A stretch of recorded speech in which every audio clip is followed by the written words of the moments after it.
Itu Iyas Al-Muzani rahimahullah, seorang yang sangat cerdas memang dari kecil terkenal cerdasnya gitu ya. Dan memang jadi hakim sudah berapa tahun. Waktu dia masih kecil, ada orang-orang Yahudi, tempatnya dia belajar matematika. Orang Yahudi belajar matematika, hisab gitu kan, hitung-hitungan. Iyas ini masih kecil, masih 7 tahun, belajar sama orang Yahudi. Orang-orang Yahudi lagi bicara, itu orang-orang Islam itu katanya nanti kalau orang masuk surga nggak ada buang air besar, nggak ada buang air kecil. Tapi katanya ada makanan, gitu kan. Kok bisa gitu? Mestinya kan harus keluar kotoran kayak di dunia, karena di dalam Taurat rupanya tidak ada itu. Kata Iyas begini, hai guru, bisa saya bicara sebentar?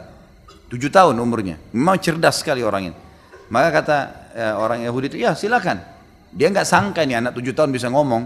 Maka kata Iyas, kalau seandainya Anda lagi makan makanan, gitu kan, apakah semua makanan yang Anda makan itu jadi kotoran? Dia bilang enggak. Lalu kemana? Kata gurunya, jadi energi. Sisanya yang tidak dibutuhkan tubuh jadi kotoran. Kata Iyas, lalu kenapa Anda pungkiri kalau di akhirat nanti bisa saja semuanya jadi energi? Tidak harus jadi kotoran. Itulah keyakinan kami orang Islam.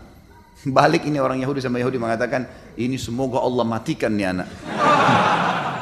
Loh iya, maksudnya ada orang Islam yang begini cerdas, semoga Allah matikan nih anak.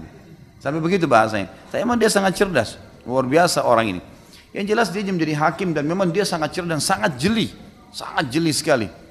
Ada beberapa kasus yang diangkat atau yang dibahas dalam Iyas Al-Muzani rahimahullah, orang yang luar biasa. Pernah ada 2 orang lagi bertengkar nih, ribut. Rupanya pernah utang-utangan, si A sama si B pernah utang. Si A utang sama si B. Sepakat ketemu di satu pohon, kemudian dikasihlah uang itu. Berjalan waktu, rupanya si A ini nggak ngakuin, nggak ada tulisan. Gimana caranya? Sampai ke pengadilan. Hai hakim Iyas, bagaimana jalan keluarnya nih? Gitu. Kata Iyas, mana dalilmu, mana hujjahmu? Disampaikan kepada orang yang menuduh ini, yang menggugat, yang punya uang. Dia bilang, ini teman saya kenal. Di bawah pohon kami janjian. Dan saya kasih dibungkus warna biru, duitnya ada. Kata Iyas, itu saja? Ya. Ada saksi? Nggak ada. Ada tertulis? Nggak ada. Tanya kepada si A yang ini. Benar nggak yang dia bilang? Nggak benar. Mana buktinya? Saya nggak pernah kenal orang ini. Saya nggak pernah ambil duit dari dia. Tapi Iyas ini, Allah subhanahu wa ta'ala berikan dia feeling, dia merasa memang si B benar nih. Dari performanya, dari orang ngomong ini dia bisa tangkap. Biasanya hakim memang jeli dengan itu. Teman-teman yang belajar sekolah pengacara, notaris, biasa memang ada kejelian-kejelian dalam menghadapi masalah-masalah seperti ini. Ringkas cerita, kata Iyas, baiklah. Kalau begitu, dia bilang sama si B, kamu sekarang kembali ke pohon yang dulu kau pinjamkan uang, yang kamu sangka itu. Kesana, kemudian coba kau ingat-ingat sambil berdoa sama Allah. Siapa tahu memang kau ingat bukan orang ini yang kamu kasih. Enggak hakim, dia saya kasih. Sudahlah, ikutin saya, pergi aja. Pergilah si B ini, kembali ke sana, kita ke bawah pohon itu. Lalu Iyas ini mengatakan, kamu tunggu aja di sini sampai dia balik ya. Lalu Iyas sengaja menyibukkan diri dengan kasus-kasus yang lain. Rupanya si A ini duduk di kursi sampai dia merasa aman. Ya rupanya si Iyas ini sibuk, si fulan dipecahin masalahnya gitu. Waktu Iyas dia sudah sangat nyaman duduk, Iyas tiba-tiba balik bertanya kepada orang itu mengatakan, hai fulan si A, temanmu sudah sampai belum di pohon sana? Dia bilang belum. yang tadi punya masalah ini, dia bilang belum. Kata Iyas, semoga Allah bunuh kau. Katalah Allah, berarti kau benar tahu kalau itu pohon itu ada, gitu kan? Jadi tadi dibuat dia aman dulu, baru tiba-tiba Iyas bertanya, temanmu kira-kira sudah sampai belum? Gitu. Dia bilang belum. Gitu. Ini kayaknya yang lain tidak ngerti ceritanya.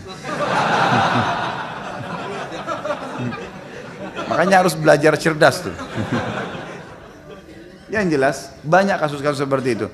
Tapi mereka sangat hati-hati. Pernah satu kasus yang lain adalah ada 2 orang zaman dulu kalau musim dingin mereka masuk ke sebuah tempat namanya hammamat. Ini seperti tempat permandian umum. Orang berendam di air panas, laki-laki sama laki-laki biasanya. Itu umum dipakai laki-laki. Ada satu orang rupanya dia pakai jubah, bantal dingin baru. warnanya merah, digantung sama dia. Ada orang datang, yang lain lagi satu, pakai jubah warna hijau sudah tua, mandi sama-sama berendam. Rupanya yang pakai mantel hijau ini pencuri. Waktu dia lihat mantel bagus di sebelahnya, mahal, gitu kan, ini dari bludru, maka kemudian dia pun mengatakan, dia pun keluar dari tempat mandi itu, berendam itu sebelum orang ini bangun, kemudian dia langsung ngambil jubah warna hijau, warna merah, kemudian dia pergi. Yang punya jubah hijau ini lihat, yang punya jubah merah lihat, ini jubah saya diambil, kemudian dia keluar, dia pakai jubahnya dia, karena dia tahu orang ini yang ambil tadi. Ngerti nggak ini? Jangan saya cerita terus nggak ngerti. Jangan biarin saya cerita panjang lebar baru nggak ngerti. Ngangguk-ngangguk saja. Ala kulli hal, sekarang akhirnya si mantel ini berubah. Yang pemilik merah tadi, yang punya merah, yang baru ini, akhirnya dia terpaksa pakai jubah yang warna hijau. Karena jubah merahnya dibawa lari sama orang itu. Dia keluar nggak mungkin, kedinginan. Dipakailah jubah yang tua, yang hijau ini. Yang mencuri tadi sudah pakai jubah merah, sudah lari. Dikejarlah sama dia.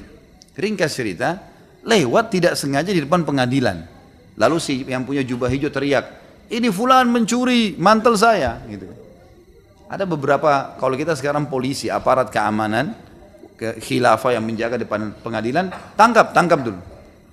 Tangkap, ini orang ini jubah saya. Gitu. Kok bisa? Ini yang pakai jubah merah bilang, enggak, ini jubah saya, ini sama saya. Loh tadi kan kamu sama saya masuk ke kamar mandi, untuk berendam.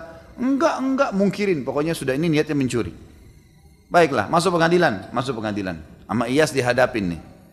Apa masalah? Nih jubah, inilah ceritanya seperti ini. Bagaimana pendapat kau nih yang pakai jubah merah nih, si pencuri? Ini jubah saya pakai, jelas-jelas punya saya. Dari mana ini orang ngaku? Gitu. Memang dasarnya mau mencuri. Gitu. Kata Iyas kepada yang satu, apa alasanmu? Dia bilang nggak ada. Ini memang baru saya beli. Tapi buktinya sekarang kok pakai warna hijau nih? Loh, saya pakai tadi karena kalau saya nggak pakai saya kedinginan untuk ngejar dia. Apa alasan? Ada saksi? Nggak ada. Ada bukti? Nggak ada. Gimana jalan keluarnya nih mecahin? Coba kalau antum di posisi ini gimana mecahin? Hah? Apalagi habis capek kerja seharian gini nggak encer sudah otaknya. Iyas rahimahullah punya ide gitu. Maka rupanya dia tanya kepada orang yang punya jubah merah, jubah ini kenapa kau beli? Bilang saya suka sekali. Harganya berapa? Harganya 200 dirham, mahal sekali jubah ini. Kau sayang sama jubah ini? Sayang. Baiklah, itu saja pertanyaan saya. Ditanya yang satu nih, yang sudah lagi pakai jubah merah, berapa kau beli jubah ini? 200 dirham, ikutin situ. Karena dia tidak tahu harganya kan gitu. Kau sayang jubah ini? Sayang jubah ini. Baiklah kalau gitu. Sekarang untuk membuktikan, saya akan ambil sebuah alat. Diambil seperti alat tapi dari besi, itu untuk hancurin benda biasanya. Bukan pedang juga, tapi ada seperti sisir kalau kita sekarang tapi tajam-tajam gitu ya. Itu untuk menghancurin daging, hancurin apa gitu. Lalu kata Iyas, panggil salah satu petugas di pengadilan, ambil tuh jubah merah, keluarin sekarang, taruh di depan saya. Ini jubah sekarang, saya akan hancurin. Karena kalian berebut, tidak tahu siapa yang punya, maka saya akan hancurin nih. Diambillah sama dia, sisir tersebut tadi yang tajam ini, kalau ditarik ini sobek semua nih, rusak ini bludur gitu kan. Tiba-tiba yang punya jubah, yang memang punya jubah yang tadi yang betul-betul beli itu, mengatakan sudah hakim, nggak usah, kasih aja dia deh, daripada hancur gitu kan. Sementara yang satu ini bilang, ya udah silahkan, hancurin aja. Udah ketahuan belum? Sudah mulai cerdas malam ini. Bagus. Akhirnya kata hakim, kamu mencuri. Ini betul jubahnya si B, kasih si B. Loh kok bisa si A nya mungkir? Nggak mungkin. Kalau kau punya kau nggak bakal mau hancurin. Ini mau hancurin, ini dia mau hancurin aja karena bukan punya dia nggak rugi kan itu. Tapi ini bilang sudah nggak usah, daripada hancurin sayang, kasih aja dia sudah, biarin dipakai. Seperti itulah. Dan cukup banyak kasus-kasus dalam pengadilan Islam yang